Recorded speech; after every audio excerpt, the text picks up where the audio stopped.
नमस्ते एवरीवन। आज हमारे साथ एक बहुत ही इंस्पायरिंग गेस्ट सुधा चौहान है, जिन्होंने इस साल यूपीएससी में 347th रैंक हासिल की है। आईआईटी पटना से इलेक्ट्रिकल इंजीनियरिंग में अपनी ग्रेजुएशन करने के बाद सुधा ने मल्टीपल टाइम्स यूपीएससी और यूपीपीसीएस क्रैक किया है। इनकी जर्नी स्मार्ट प्लानिंग और डेडिकेशन का काफी अच्छा उदाहरण है। तो चलिए इनकी जर्नी को और डिटेल में समझते हैं। थैंक यू दीदी टाइम देने के लिए। Thank you Srishti. Okay, so yeah, let's get started. सबसे पहले तो can you tell us a bit about your background कि आपकी schooling कैसी थी and how did it shape your initial approach? जैसे पहले आपने जेई दिया and then multiple times civil services clear किया। मेरा बैकग्राउंड है, मेरे फादर इंडियन एयरफोर्स में थे, तो रेगुलर ट्रांसफर्स की वजह से I have studied from different Gujarat, Punjab. तो यहाँ से मेरी स्कूलिंग हुई। फिर इसके बाद in after 10th I decided to opt for engineering. तो जेई दिया, then I got IIT Patna electrical engineering. तो इनिशियली डिसाइडेड नहीं था, 12th तक आई नेवर न्यू कि आईएएस एक करियर ऑप्शन बन सकता है। तो इट वाज इन कॉलेज की फर्स्ट ईयर में, जब बहुत ज़्यादा एक्सपोजर मिलता है, मतलब डिफरेंट लोगों से इंटरेक्ट करते हो, और फिर वहाँ से आइडियाज आते हैं आपको कि इंजीनियरिंग का क्या, मतलब रियल स्कोप तो कॉलेज में आने के बाद ही आइडिया लग पाता है। 12th तक तो you just study about JEE and preparing for it. तो फर्स्ट ईयर में थोड़ा क्लैरिटी आया कि अगर, मतलब I wanted to shift to computer science, क्योंकि उसके वजह से आई ऑप्टेड फॉर इंजीनियरिंग। तो वो जब नहीं हो पाया फर्स्ट चॉइस, तो फिर उसके बाद सेकंड ऑप्शन एक्सप्लोर करने लग गए कि प्लान बी क्या होगा, लॉन्ग टर्म करियर किस में मतलब अच्छा लगेगा। तो उसके चलते इट वाज सेकेंड ईयर तक आते आते क्लैरिटी हो गई थी कि यूपीएससी करना है। तो तब तक एक्सप्लोर किया कि कौन कौन से ऑप्शंस हो सकते हैं, और सेकेंड ईयर तक आई डिसाइडेड, और फिर फाइनली कॉलेज खत्म होने के बाद प्रिपरेशन स्टार्ट करी। ओके, और यूपीएससी या फिर सिविल सर्विसेज के पीछे आपका मेजर मोटिवेशन क्या था to go into these exams? यार एग्जाम्स के पीछे का तो मतलब, एग्जाम के पीछे तो नहीं दौड़े, वो एक लाइफस्टाइल जो होती है कि मतलब एज इंजीनियर, जैसे कॉलेज में तो मेरा ओरिएंटेशन रिसर्च की तरफ था, mostly third and final year में रिसर्च वगैरह में इंक्लूडेड थी। मैं उसमें इन्वेस्टेड थी, काफी रिसर्च पेपर भी पब्लिश हो गए थे, तो एक अच्छा लग रहा था कि मतलब ये लॉन्ग टर्म तक चल सकता है। बट यार, अगर मैं सही बताऊं तो रिसर्च करने में उतना मजा नहीं आ रहा था। मतलब जो न्यू फाइंडिंग्स होती है उसके लिए बहुत सारा कैपिटल और बहुत कुछ इनपुट लगता है कि रियल सेटिस्फैक्शन मिले। और वहीं अगर दूसरे करियर देखते हैं, जो जो क्या बोलते हैं, थोड़ा सा भी मतलब अगर इतना ही इनपुट डालेंगे तो उससे ज्यादा आउटपुट मिलने का चांस है। मतलब लाइफस्टाइल एक रीजन हो गया, दूसरा आउटपुट ज्यादा होना चाहिए। तो आप अपने लाइफ से क्या एक्सपेक्ट कर रहे हो, लाइफस्टाइल कैसा होना चाहिए। और बीइंग फ्रॉम मतलब उत्तर प्रदेश, तो थोड़ा सा ज्यादा एक्सपोजर हो जाता है ये सब से कि वहाँ पे रिस्पेक्ट और ये सब। तो सब कुछ मर्ज हो रहा है एक ऐसे करियर में, जिसमें आपको सोशल क्या बोलते हैं सेटिस्फैक्शन मिल रहा है, लाइफस्टाइल भी बहुत अच्छी है उसमें। और जितना इनपुट आप मेहनत कर रहे हो आईआईटी में, और उतना ही अगर आप इसमें करोगे तो उतना रिटर्न आपको मिल जाएगा। ये सारे रीजंस थे कि मैंने फाइनली सिविल सर्विसेज की ओर देखा। और आईआईटी पटना का माहौल भी मतलब ऐसा है कि वो भी बिहार में ही है। तो वहाँ पे भी मतलब Patna is very good hub for UPSC preparation. अभी तो थोड़ा पुराना हो गया, बट वहाँ पे भी अगर आप जाके देखेंगे तो कल्चर वहाँ पे ऐसा रहता है। तो आई थिंक उससे बार बार री इम्पोज हो रहा था वो आइडिया, तो कहीं ना कहीं फिर वो कॉन्क्रेटाइज हो गया कि I will go for this career option. Okay, और आपने multiple times like government UPSC और फिर स्टेट पीसीएस भी दिया हुआ है, और उसके साथ साथ आपने एसएससी और बाकी एग्जाम्स भी अटेम्प्ट किए हुए हैं, और काफी सारे एग्जाम्स आपने क्लियर भी किए हैं। तो वो आप पूरी टाइमलाइन समझा सकते हो क्या? टाइमलाइन मैं बता देती हूँ। 2019 बीटेक खत्म हो गया। फिर जैसा मैंने बोला कि बैकअप ऑप्शन की तरह यूपीएससी लिया था, तो इमीडिएटली ऐसा घर पे बैठ के प्रिपरेशन नहीं स्टार्ट किया। प्लेसमेंट में मैं बैठी, वहां से जो प्लेसमेंट मिली वो कंपनी में मैंने ज्वाइन कर लिया। फिर जस्ट टू बी श्योर कि मतलब एकदम से outrightly I did not want to reject कोई, मतलब इंजीनियरिंग कैसा लग रहा है, प्राइवेट सेक्टर कैसा लग रहा है, तो फर्स्ट हैंड एक्सपीरियंस चाहिए था, तो इसीलिए ज्वाइन किया। 2009 तो 20 तक उसमें 6 मंथ्स मैक्सिमम ऐसा एक्सप्लोर किया कि कैसा रहेगा, तो वो मेरे को सूट नहीं कर रहा था। जो मेरा एक विजन था कि ऐसा लाइफस्टाइल चाहिए, तो कॉर्पोरेट स्ट्रक्चर उसको केटर नहीं कर पा रहा था, तो आई डिसाइडेड कि यहाँ से छोड़ेंगे। तो पहले एक प्लान कर लिया, पढ़ने की कोशिश करी साथ में 2020 में कि प्राइवेट जॉब भी कर रहे हैं और पढ़ भी रहे हैं, बट मैनेज नहीं हो पा रहा था। तो इसलिए मैंने वो जॉब छोड़ दी। तो 2020 में फिर कोविड भी आ गया। तो जॉब गुड़गांव में थी, सोचा दिल्ली में जाके रह लेंगे, बट कोविड आ गया तो घर पे ही आना पड़ा। तो 2020 में घर पे बैठ के एक साल पूरा तैयारी किया। तो 2 फॉर्म भरे, ये मतलब वही आइडिया था कि फॉर्म सारे भर दो जिनका सिलेबस सेम है। तो it was UPSC for me और दूसरा यूपी पीसीएस। इनका सिलेबस काफी ओवरलैप हो रहा था। तो यूपीएससी का प्रीलिम्स क्लियर हो गया था। PC first PCS I did not clear prelims. तो यूपीएससी का प्रीलिम्स क्लियर हुआ बट मेंस रेडी नहीं था, क्योंकि 1 साल या 8 months was too less to prepare for both mains and prelims. तो मेंस फेल हो गया उसमें। बट ठीक है, जो फेल भी हुआ बट उस चक्कर में पढ़ाई कर ली थी, वो जो मेंस का प्रिपरेशन टाइम होता है और मेंस जाके लिखना, थोड़ा बहुत प्रैक्टिस हो गया। तो जो पीसीएस था सेकेंड टाइम वाला वो क्लियर हो गया। तो जब तक यूपीएससी का नेक्स्ट साइकिल शुरू होता, दैट इज 2021 का एग्जाम, तब तक I was in a state services job, PCS की। तो वहां पे जॉब करते करते बाकी की सारी प्रिपरेशन करी। तो थोड़ा सा बैकवर्ड इलाका था, I was posted in eastern Uttar Pradesh. वहां पे इलेक्ट्रिसिटी का इशू था, खाने का भी थोड़ा इशू था, खुद से अकेले रहना है, थोड़ा डिफिकल्ट फेस था। बट पता है कि मतलब प्रीलिम्स क्लियर हो गया है तो थोड़ा पढ़ के हो जाएगा। तो वो चैलेंजेस थे उस पीसीएस जॉब के। तो वो जैसे ही फिर उसमें पढ़ते पढ़ते यूपीएससी 2021 क्लियर हो गया, तो फिर मैंने वहां से छोड़ के इसको ज्वाइन कर लिया। फिर रैंक मेरी 534 थी, I got audit and accounts. तो रैंक इम्प्रूवमेंट का था कि मतलब सेकेंड अटेम्प्ट ही हुआ है, मेरे पास एज और अटेम्प्ट्स दोनों हैं, तो I should utilise my energy. तो 2022 का यूपीएससी फिर से लिखा, और पीसीएस भी लिखा कि मतलब उसमें भी अगर एसडीएम मिल जाता है ग्रुप बी से अपग्रेड होके तो इट विल बी बेटर, क्योंकि यूपी मेरा होम स्टेट है। तो पीसीएस फिर क्लियर हुआ बट एसडीएम नहीं मिला, एक ग्रुप ए मिल गई। और साथ में तो अब तो ज्वाइन करने का मतलब नहीं था, एसडीएम होता तो आई वुड हैव शिफ्टेड। तो साथ में फिर यूपीएससी 2022 दिया। इसमें मार्क्स इंप्रूव हुए बट रैंक डिक्रीज हो गई। वो हर साल यूपीएससी का रिलेटिव मार्किंग पैटर्न होता है, तो वो चेंज होते रहता है। तो in principle I got my service upgraded income tax, but मैंने ज्वाइन नहीं किया कि एक स्टेबल करियर ऑप्शन बनाना था मेरे को। ऑडिट एंड अकाउंट्स मेरे को बहुत अच्छी सर्विस लगी, इसका प्रोफाइल। और इसमें इट इज आई थिंक मेरा अभी ये थर्ड चॉइस है, ये ऑडिट एंड अकाउंट्स जो प्रेफरेंस है कोई अगर भरता है तो IAS IFS, and then at third it was audit and accounts. तो मतलब सेटिस्फैक्शन मिल रहा था, इसलिए I opted to stay in this service. ये हो गया। फिर मैंने जब इतना बड़ा जंप नहीं आया स्कोर का, तो 1 साल का ब्रेक ले लिया पीसीएस से भी। पीसीएस तो अब छोड़ दिया कि मतलब सेंट्रल सर्विसेज में आ गए तो पीसीएस देने का मतलब नहीं है। तो यूपीएससी में 23 वाला ब्रेक लिया मैंने कि मार्क्स कैसे ज्यादा इंप्रूव करें, मार्जिनल इंप्रूवमेंट से होगा नहीं। तो वो ब्रेक लेके I think it work for me. तो ये 24 का एग्जाम था फाइनली, जिसमें 347 जो मतलब ठीक ठाक मार्क्स आ गए, तो I improve my rank also. Okay. और आपने जैसे बताया कि आपने जब पहली बार पीसीएस क्लियर किया उसके बाद अपने जॉब ज्वाइन करनी थी और उसके साथ आप अपनी पीसीएस या फिर यूपीएससी की प्रिपरेशन कर रहे थे। तो ये काफी सारे लोगों का डाउट रहता है कि क्या वो किसी जॉब के साथ प्रिपरेशन कर सकते हैं या फिर अगर उनको प्रिपरेशन करना है तो उनको कंप्लीटली डेडिकेट होके केवल उसके ऊपर ही फोकस करना चाहिए। तो how did you actually balance it? इसमें 2-3 लेवल पे लोग एनालाइज कर सकते हैं कि एक तो आपका प्रीवियस एकेडमिक रिकॉर्ड क्या है। अगर आप बहुत अच्छे स्टूडेंट रहे हैं और आपको लगता है कम टाइम में आप पूरा शांति से बैठ के पढ़ सकते हो, तो वो देख लो। और एक पता होता है कि मेरे को टाइम लगेगा, मेरे को कैसा मेरा लर्निंग स्पीड है। तो आप लेकिन अगर फाइनेंशियल स्टेबिलिटी भी नहीं है फैमिली में, तब आप जॉब ज्वाइन करो। मतलब मल्टीपल फैक्टर्स एनालाइज करने पड़ेंगे। मेरे सिचुएशन में ठीक है, थोड़ा बहुत मतलब एकेडमिक रिकॉर्ड ठीक ठाक है, तो आई डिसाइडेड कि मैं जॉब के साथ मैनेज कर सकती हूँ। मतलब मेरे को फुल टाइम घर पे नहीं बैठना पड़ेगा।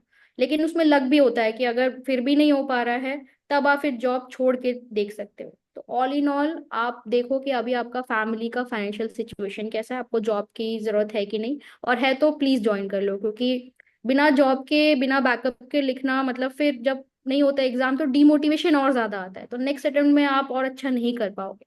तो मेरा तो ये प्रेफरेंस एडवाइस रहेगा लोगों को कि हो सके तो कोई भी जॉब, अगर गवर्नमेंट सेक्टर में मन है तो कोई भी जॉब ज्वाइन कर लो और फिर प्रिपेयर करो।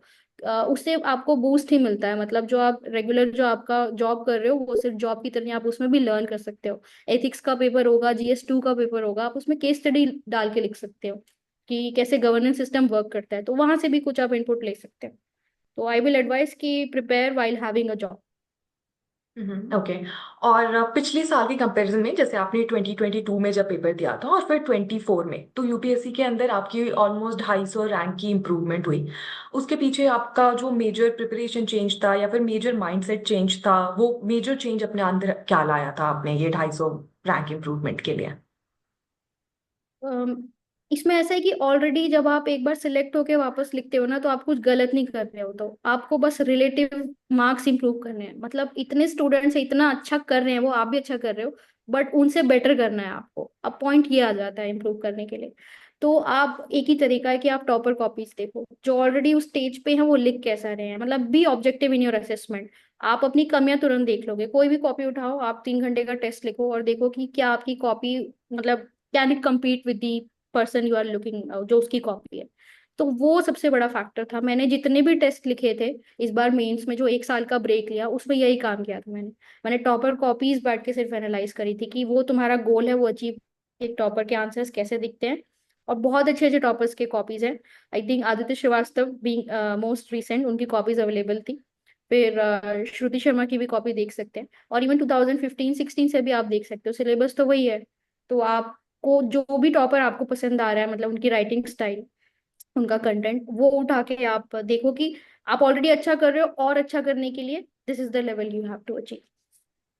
ओके। और आप अपनी पूरी प्रिपरेशन जर्नी को थोड़ा और डिटेल में डिस्कस कर सकते हो क्या, कि आपने सब्जेक्ट वाइज क्या रिसोर्सेज यूज किए थे? मैं अपने मेंस के रिसोर्सेज की लिस्ट शेयर कर देती हूँ। मेरे पास यहाँ पे सिलेबस है, तो I will take each GS and I will tell my sources that I used. तो जीएस 1 में इंडियन कल्चर है, आर्ट फॉर्म्स, लिटरेचर, आर्किटेक्चर। इसको मैंने कवर किया था नितिन सिंघानिया की आर्ट एंड कल्चर बुक से। मॉडर्न इंडियन हिस्ट्री, ये स्पेक्ट्रम से मैंने किया। बिपिन चंद्रा की भी एक मोटी सी आती है बुक, बट वो मतलब बहुत टाइम लगेगा उसको पढ़ने में, तो मैं कहूँगी स्पेक्ट्रम को ही उतने टाइम में मल्टीपल टाइम्स पढ़ लो, मेंस और प्रीलिम्स के लिए सफिशिएंट। फ्रीडम स्ट्रगल उसी से। पोस्ट इंडिपेंडेंस कंसोलिडेशन, इसमें ऑल इंडिया रैंक 4, एक श्रेयांश कुमत करके नाम है, शायद टेलीग्राम पे आपको मिल जाएंगे। मैंने इनके नोट से पढ़ा था। और आपको किसी कोचिंग के भी वैल्यू एडेड मटेरियल मिल रहे हैं तो वहां से भी कर सकते हैं। वर्ल्ड हिस्ट्री उसी से हो जाएगा। अन अकेडमी का कोर्स है वर्ल्ड हिस्ट्री का, मैंने वहां से किया था। Salient features of Indian society, diversity of India, इसमें एनसीईआरटी की सोशियोलॉजी की बुक है, अ, उससे किया था। और सोसाइटी के जितने भी टॉपिक है, women, globalisation of Indian society, empowerment, communalism, regionalism, ये सब, ये सारा मैंने कोचिंग के वैल्यू एडेड मटेरियल से किया था। ये फ्री में अवेलेबल होता है, वो वेबसाइट पे डालते हैं आजकल। बहुत सारी कोचिंग आउटसोर्स, आउटसोर्स बोल रहे हैं, ओपन सोर्स कर दे रही है इनको। फिर ज्योग्राफी है। ये ज्योग्राफी आप एनसीईआरटी 9 to 12 सारी एनसीईआरटीज, और जीसी लियोन, और पीएमएफ आईएएस, ये सबको एंड टू एंड ही कवर करना है। जिसमें से आपको बेस्ट टॉपिक समझ में आ रहा है, वहां वहां से ये सारा इंटीग्रेट करके आपको प्रिपेयर कर लेना है विद नोट्स। जीएस 1 हो गया। जीएस 2 के सोर्सेज, कॉन्स्टिट्यूशन, इसमें लक्ष्मीकांत से आप सारे कॉन्स्टिट्यूशन, आर्टिकल्स, शेड्यूल्स, अमेंडमेंट्स, सारा यहाँ से पढ़ना है। और साथ में एक यूट्यूब की प्लेलिस्ट लगा लो, ताकि लक्ष्मीकांत वन साइडेड पढ़ने से अच्छा है कि कोई टीचर साथ में रहेगा तो इट विल बी बेटर। फिर जितने भी टॉपिक है इसमें, union and states, separation of powers, comparison of Indian constitution, parliament, legislatures, जितने भी पॉलिटिक्स से रिलेटेड है सारे ऐसे ही कवर करने हैं। फिर गवर्नेंस है। गवर्नेंस थोड़ा सा एप्लीकेशन वाला है कि कैसे रूल्स एंड रेगुलेशंस यूज करके गवर्न कर रहे हैं, मतलब। तो इसमें यूट्यूब या फिर कोई, कहूंगी कि कोई टीचर की हेल्प ले लो, थोड़ा एनालिटिकल है समझने के लिए। और वैल्यू एडेड मटेरियल यूज कर लो किसी भी कोचिंग का, वो पूरा सिलेबस वाइज बना के रखते हैं मटेरियल। इसमें सारे ऐसे पॉइंट कवर हो जाएंगे, NGO, SHG, welfare schemes, hunger and poverty, ये सारे यूज हो जाएगा। फिर जो फाइनली लास्ट वाला है IR, India neighbourhood relation, bilateral और रीजनल ग्रुपिंग्स वगैरह, और इंटरनेशनल इंस्टीट्यूशंस। ये करंट अफेयर की जो एनुअल मैगजीन आती है इंटरनेशनल रिलेशन की, कोई भी कोचिंग की उठा लो, बस उससे कर लेना इनफ होगा, क्योंकि करंट अफेयर बेस्ड टॉपिक है। जो उसका स्टैटिक वर्जन है वो भी वो लोग कवर करके रखते हैं। स्टैटिक नहीं मिल रहा है तो वो भी वैल्यू एडेड मटेरियल से कोई भी कर सकता है, किसी भी कोचिंग का उठा लो। ये मैं बार बार बोल रही हूँ क्योंकि आजकल सबका मटेरियल बहुत अच्छा हो गया है। जीएस 3 पे आते हैं। इसमें इंडियन इकोनॉमी जो है, Indian economy, government budgeting, inclusive growth, ये मैंने कवर किया था मृणाल सर से। उनका जो सीरीज चलता है, और उनका फ्री का सोर्स भी पड़ा हुआ है सारा का सारा। और वो हर साल जब उनका कवर हो जाता है तो एक विन करके सीरीज निकालते हैं, जिसमें वो अपडेट्स लाते हैं इकोनॉमी की। तो किसी भी साल अगर कवर किया हो बेसिक कोर्स, तो उसमें वो करंट अफेयर्स और वैल्यू एडिशन वो हर साल करा देते हैं फ्री में। मैंने वहां से किया था, आप अपना सोर्स रख सकते हो जहां से भी इकोनॉमी समझ में आती है। मेजर क्रॉप्स, क्रॉपिंग पैटर्न्स, जो एग्रीकल्चर वाले जितने टॉपिक्स हैं वो भी मृणाल कवर करा देते हैं इकोनॉमी के साथ साथ। ये तो ज्योग्राफी वाले सोर्स से कवर हो जाएगा, लैंड रिफॉर्म से भी वहीं से हो जाएगा, मृणाल सर की वेबसाइट से। फिर इंफ्रास्ट्रक्चर इन्वेस्टमेंट मॉडल्स, ये भी उन्होंने कवर करा दिया है, नहीं तो इसको स्पेसिफिक आप गूगल कर लेना। गूगल करने पे दृष्टि आईएएस की वेबसाइट पे जाते हैं इसमें, तो पीवाईक्यू भी सिर्फ सॉल्व कर लोगे इन सारे टॉपिक्स के तो ये कवर हो जाएगा। क्वेश्चन रेपिटेटिव नेचर के आते हैं यहाँ से। साइंस एंड टेक और achievements of Indians in science and tech, ये जितना भी साइंस से रिलेटेड है ये कवर होगा। टीएमएच की बुक आती है रवि पी अग्रहारी से, साइंस एंड टेक्नोलॉजी के बेसिक कॉन्सेप्ट बिल्ड होंगे। और आंसर लिखने के लिए करंट अफेयर्स की कोई मैगजीन एनुअल वाली कंपाइलेशन उठा लो तो सारे रिसेंट और मोस्ट रिसेंट डेवलपमेंट्स की लिस्ट आपको मिल जाएगी विद कॉन्सेप्ट्स एक्सप्लेन्ड। फिर डिजास्टर मैनेजमेंट, ये आप एनसीईआरटी से कर सकते हो, बहुत अच्छा दिया हुआ है बेसिक कॉन्सेप्ट्स के लिए, और इसमें वैल्यू एडिशन मटेरियल डाउनलोड कर सकते हैं किसी भी कोचिंग का। इंटरनल सिक्योरिटी, इसके लिए मैंने फ्री डोमेन में है क्वालिटी एनरिचमेंट प्रोग्राम करके एक है, प्रोग्राम चलाते हैं उनका। इंटरनल सिक्योरिटी का मटेरियल मेरे को बेस्ट लगा, एम के यादव सर का है। वो मैंने ज्वाइन किया था 2022 में ही किया था, तो वो ही यूज हो रहा है, वो बेस्ट लगा मेरे को मटेरियल इंटरनल सिक्योरिटी के लिए। फिर फाइनली JS4 पे आते हैं एथिक्स।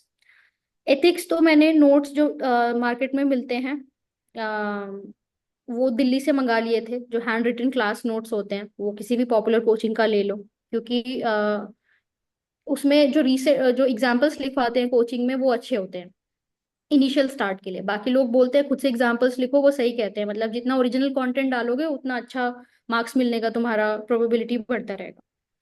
फिर ये सारा इसमें एथिक्स में ऐसा ही करना है। केस स्टडीज का 50 केस स्टडीज का बुकलेट आता है, तो वो उसमें सारे टाइप्स के केस स्टडीज इंक्लूडेड होते हैं, वो सारे प्रैक्टिस कर लो और लिख लोगे तो ज्यादा बेटर, बट एटलीस्ट अच्छे से उसको रीड और रिवाइज कर लेंगे तो केस स्टडीज का भी काम हो जाएगा। और टॉपर कॉपीज का बहुत ज्यादा रोल है एथिक्स में मार्क्स गेन करने के लिए। तो ये मेरे रिसोर्सेज थे प्रीलिम्स और मेंस के लिए। और ऑप्शनल का वो तो और मतलब ऑप्शनल था तो उसके बहुत टाइम लगा मेरे को इम्प्रूव करने में, तो उसका भी काफी वाइड रहा है। ओके। और आपने ऑप्शनल के अंदर में ज्योग्राफी सेलेक्ट किया था, तो इसके पीछे आपका मेजर रीजन क्या था? ज्योग्राफी फर्स्ट इंस्टेंस में मेरा ऑप्शन जो सिलेक्शन का प्रोसीजर था कि कैसे चूज करूं कि कौन सा ऑप्शनल होगा, तो सबसे पहले देखा सबसे ज्यादा मार्क्स किस में आ रहे हैं, वो जब एकदम नए नए एस्पिरेंट होते हैं तब वाली थिंकिंग वो। तो तब मैंने देखा पॉलिटिकल साइंस में अच्छा खासा लोग स्कोर कर ले रहे हैं और मैक्सिमम स्टूडेंट ले रहे हैं पॉलिटिकल साइंस, तो वो मैंने लिया और उसको खुद से पढ़ा मटेरियल मंगा के सारा। तो वो उसका कुछ पार्ट अच्छा लग रहा था, स्पेशली इंटरनेशनल रिलेशंस वाला पार्ट वो इंटरेस्टिंग था। बट जो फिलोसफिकल और उसमें साइंस के, वो मेरे को उनका थॉट समझने में डिफिकल्टी हो रही थी, मतलब रीडिंग से नहीं आ रहा था, एक टीचर की जरूरत थी। बट कोविड की वजह से I could not go to Delhi, तो इसलिए मैंने सोचा कि यार थोड़ा साइंस वाला ले लेते हैं जो खुद से पढ़ सकते हैं, जो सेल्फ स्टडी से। इंजीनियरिंग नहीं लिया क्योंकि उसका सिलेबस बहुत ज्यादा था, और 4 साल का बीटेक का सिलेबस कवर करना 1 साल का अगर टारगेट हो तो डिफिकल्ट था। तो ज्योग्राफी सेल्फ स्टडी का रीजन था और साइंस और ह्यूमैनिटीज दोनों का बैलेंस था, ये रीजन था इंजीनियरिंग। ये पूरी एग्जाम जर्नी के अंदर में how important do you think previous year questions are, और मॉक्स देना कितना जरूरी है, और what do you think ideal number of mocks कितने होने चाहिए? PYQ as good as looking at syllabus होता है, और वो और ज्यादा डीपर इंसाइट्स देता है कि यूपीएससी सिलेबस के अंदर भी ideal number of marks for prelims, अगर कोई फर्स्ट अटेम्प्ट दे रहा है तो 30 मार्क्स देना सफिशिएंट होगा, सेक्शनल और फुल लेंथ टेस्ट दोनों मिला के। और मेंस के लिए डिपेंड्स कि आप पहले एटलीस्ट वो 20 टेस्ट तो लिख के देखो कि आपका राइटिंग स्किल कैसा है। और आ रहा है तो कई लोग मतलब कम टेस्ट लिख के भी अच्छे मार्क्स लाते हैं, और कईयों को बहुत लिखना पड़ता है फिर भी नहीं आते हैं, तो वो आपको आइडियल नंबर देखना पड़ेगा, but minimum to start with should be 20 to 30 इसमें भी। और इसमें भी हाफ लेंथ फुल लेंथ सब मिला के, सारे जीएस का सब कुछ। और इंटरव्यू में भी मतलब आप देखो, अगर आप गुड ओरेटर हो, आपको इम्प्रॉम्प्ट अच्छे मतलब आंसर्स आप बोल लेते हो एक बार में, तब तो उतना जरूरत नहीं है। फोमो में नहीं आना है कि सब लोग हर कोचिंग का जाके इंटरव्यू दे रहे हैं तो मुझे भी देना है, वो आप अपना लेवल देखो प्रिपरेशन का।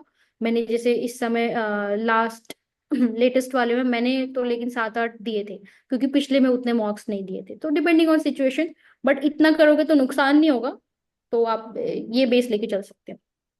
Okay okay. एंड आपको क्या लगता है कि सिविल सर्विसेज अगर किसी का मेजर गोल है तो उसको कब अपनी प्रिपरेशन स्टार्ट करनी चाहिए? क्योंकि ये काफी कॉमन डाउट रहता है लोगों के बीच में कि जैसे ही उन्होंने कॉलेज ज्वाइन किया, क्या उनको उस वक्त ही प्रिपरेशन स्टार्ट कर देनी चाहिए या फिर कॉलेज खत्म करके एंड देन फिर इस जर्नी पे निकलना चाहिए?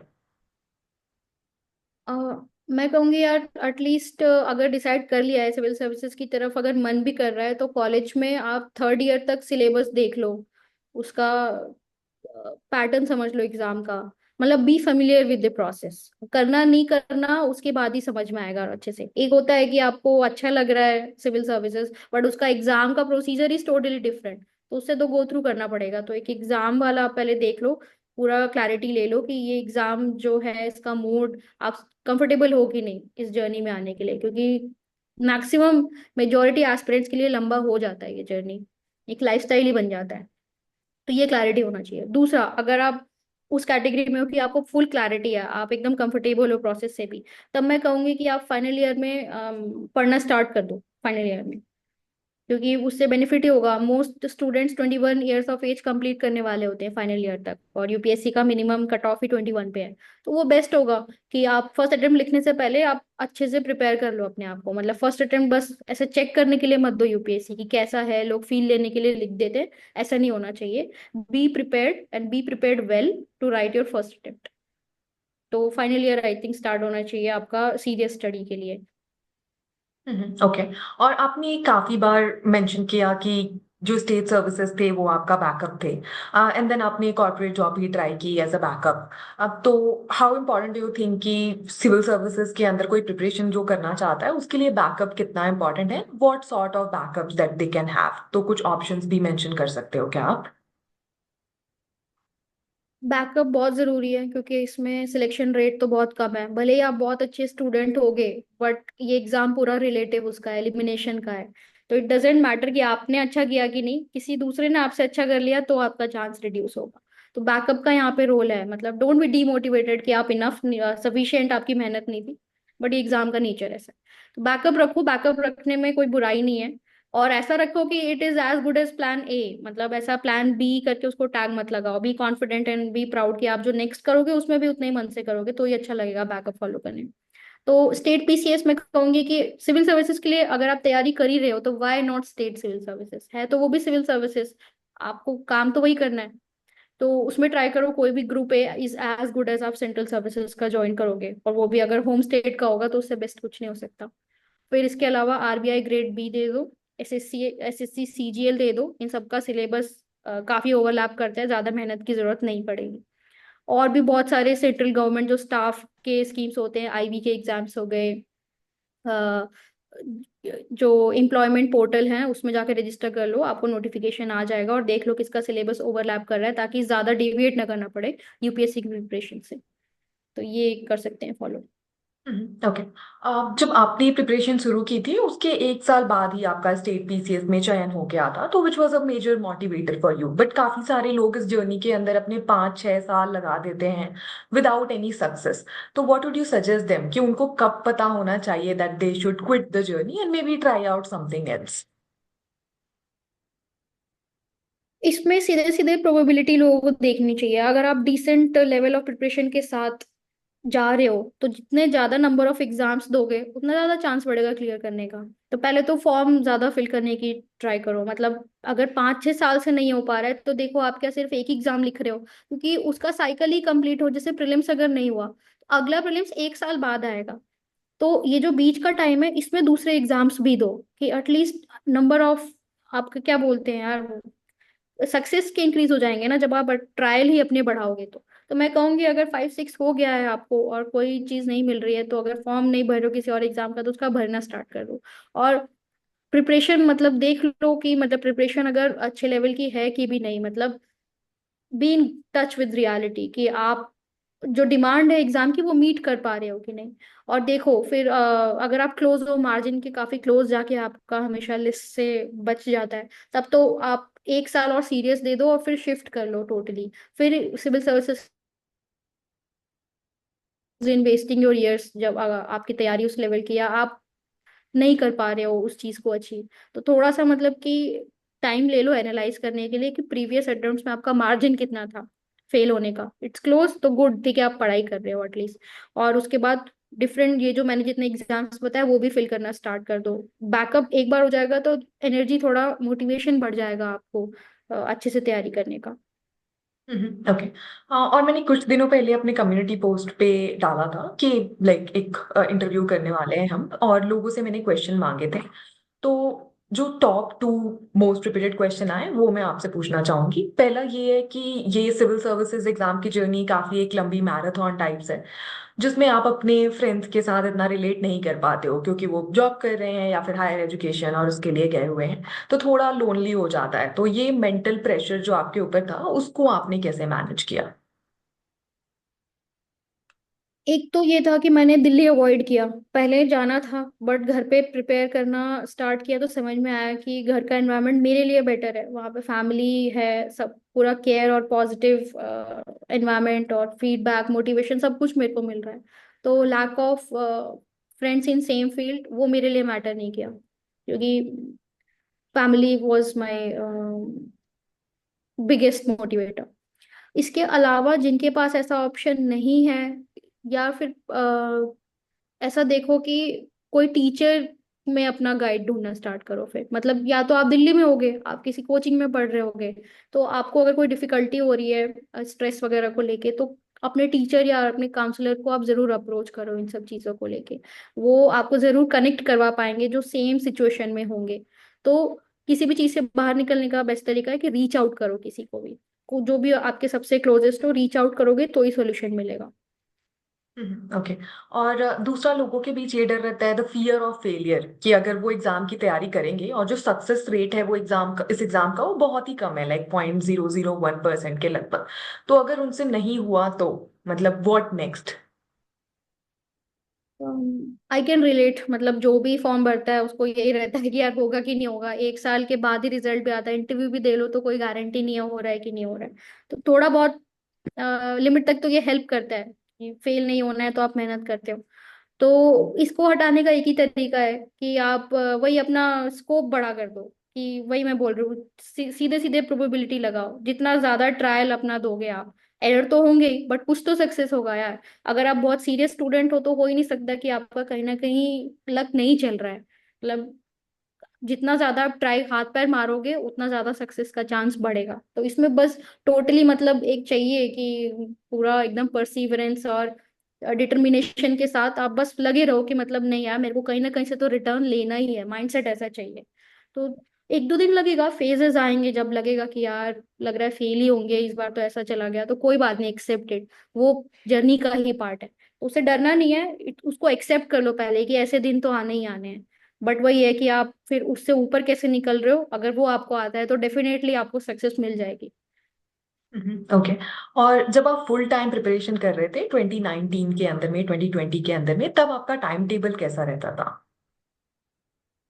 2019 and 20 was full time preparation job छोड़ने के बाद। तो उसमें क्योंकि घर पे बैठे तो कोई और काम है नहीं, सिर्फ पढ़ाई करना है। तो ऐसा है कि अगर प्रीलिम्स आने वाला है आपके पास, समझ लीजिए 6 मंथ्स हैं प्रीलिम्स में, अभी तो एक ही महीना है बट मैं बता रही हूँ कि जो बिगिनर है तो 6 से 8 महीने आप तो बेसिक बुक्स कवर करिए, स्पेशली प्रीलिम्स से रिलेटेड। तो उससे आपको वोकैब आपकी बिल्ड हो जाएगी जो आप मेंस के लिए पढ़ाई शुरू करोगे। तो जितनी एनसीईआरटीज है वो कवर कर लो, और कोचिंग का भी मटेरियल उसमें आप पढ़ सकते हो। वो सारा मतलब बेसिक ही होता है, कुछ भी इसमें टफ नहीं है। बस ये है कि सिलेबस इतना ज्यादा है ना तो टफ हो जाता है। तो keep reading, keep making notes. पहले सिर्फ रीड कर लो, नोट्स सेकंड रीडिंग में बनाना आप, फर्स्ट रीडिंग में नोट्स बनाने की जरूरत नहीं है। फिर थर्ड रीडिंग में आओगे तब शॉर्ट नोट्स बनाना। तो ऐसा आप 6 to 8 मंथ्स ये कर सकते हो। और उसके बाद आप ऑप्शनल बाद में शुरू कर सकते हो। मतलब पहले आप जीएस पढ़ लो, क्योंकि ऑप्शनल थोड़ा सा क्या और ज्यादा डिटेल में जाता है किसी भी सब्जेक्ट के। तो पहले थोड़ा ओवरऑल नॉलेज ले लो, ऑप्शनल कोई भी ऑप्शनल हो हेल्प करेगा उसको समझने में। फिर उसके बाद ऑप्शनल को कवर करने के लिए अगर ज्योग्राफी जैसा लेंदी सब्जेक्ट है तो एटलीस्ट मेरे हिसाब से 3 से 4 महीने लगते हैं उसको कवर करने में। उसका सिलेबस बहुत ज्यादा है, इवन पीएसआईआर हो गया। तो आप ऐसे, बाकी अगर शॉर्ट छोटा ऑप्शनल है तो अच्छी बात है, आपको अच्छा लगता है तो वो 2 महीने में आप खत्म कर सकते हो, 2 ढाई महीने में।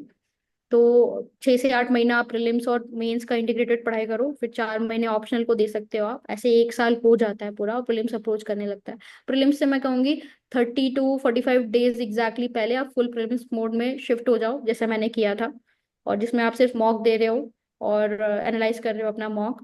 फिर उसके बाद प्रीलिम्स अगर क्लियर हो जाता है तो अगले 3 महीने हैं, उसमें नोट्स और शॉर्ट नोट्स ना बनाने पड़े, इसीलिए पिछले वो जो 6 और 8 महीने का टाइम पीरियड था उसमें बना के रखे थे। तो वो, लेकिन सारा नहीं कवर हो पाता है जो मैं बोल रही हूँ, इसका अगर 80% भी कर लोगे ना तो हो जाएगा ये एग्जाम क्लियर। तो जो बचा कुचा है वो आप प्री क्लियर करने के बाद भी नोट्स बना सकते हो। इवन जो टच भी नहीं किया है, जैसे कि वर्ल्ड हिस्ट्री स्किप हो जाता है, उसका वेटेज बहुत कम है मेंस में, तो उसको आप प्रीलिम्स के बाद कवर कर लो। तो और इंटरनेशनल रिलेशन के करंट अफेयर है, प्रीलिम्स के लिए पढ़ोगे ही तो वहां से कवर हो जाएगा। तो बहुत कुछ आप देखोगे तो ड्यूरिंग प्रिपरेशन आपको समझ में आएगा किसको किसके साथ क्लब करना है, वो आप ऑप्टिमाइज कर लोगे अपने हिसाब से, उतना अंडरस्टैंडिंग आ जाता है। और मेंस जो 3 महीने होंगे उसमें बहुत रिगरस आंसर राइटिंग आपको करनी है। अगर मेंस कोई एस्पिरेंट है तो उसमें सिर्फ आंसर राइटिंग करनी है, टॉपर कॉपीज से एनालाइज करना है। और फिर मेंस, मेनली मेंस का ही गेम है ये एग्जाम, वहां पे आपको 800 का टारगेट लेके चलना है। वहां पे अगर इतना अच्छा कर ले रहे हो तो फिर इंटरव्यू का प्रिपरेशन तो डिपेंडिंग ऑन आपका इंटरव्यू कब है। उस जिन एस्पिरेंट्स का मेंस क्लियर हो जाता है तो वो अपना मॉक प्लान कर सकते हैं कि उनका इंटरव्यू किस फेज में है इनिशियली, या तो उनको तुरंत मॉक देना स्टार्ट कर दो प्रिपरेशन के साथ ही, और जिनका 1-2 महीने बाद है तो वो पहले पढ़ लो, थोड़ा रेस्ट भी ले लो मेंस के जो फटीक से निकले हो। तो वो डिपेंडिंग ऑन आप फिगर आउट कर लोगे कि मेंस की प्रिपरेशन हो जाती है तो इंटरव्यू के लिए भी आपको ज्यादा मेहनत नहीं करनी होती है, बस करंट अफेयर्स और न्यूज़पेपर्स उसमें ऐड करने हैं आपको। मॉक देते रहो, कॉन्फिडेंस बिल्ड करते रहो, सिर्फ पॉजिटिव लोगों के साथ रहो और मोटिवेटेड रहो, तो इंटरव्यू में भी अच्छा कर लोगे। ओके। आज जब आप अपनी जॉब के साथ प्रिपरेशन कर रहे थे तो आपका टाइम मैनेजमेंट कैसा रहता था, क्योंकि 8 से 9 घंटे की मतलब ड्यूटी भी करनी होती है और साथ में इतना लंबा प्रिपरेशन भी, तो how did you manage that? उसमें 9 to 5 भूल जाओ, कुछ कर सकते हो एक्सेप्ट लंच में न्यूज़पेपर पढ़ने का एक रहता था कि आप ऑफिस में हो तो न्यूज़पेपर हर जगह अवेलेबल होता है, तो आप लंच टाइम में न्यूज़पेपर पढ़ रहे हो। बाकी तो क्लास में या ड्यूटी पे पढ़ना मतलब फिजिबल नहीं होता है, क्योंकि बाकी काम के साथ आप एंगेज रहते हो। तो इसमें 2 स्लॉट और बचते हैं, सुबह 6 to 9 का स्लॉट बचता है।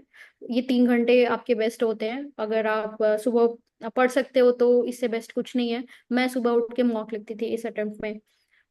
तो मेरा जो 7 to 9 मेरा मॉक का टाइम रहता था, 2 घंटे का मैं लिखती थी मेंस के लिए। तो ऐसे आप प्लान कर सकते हो।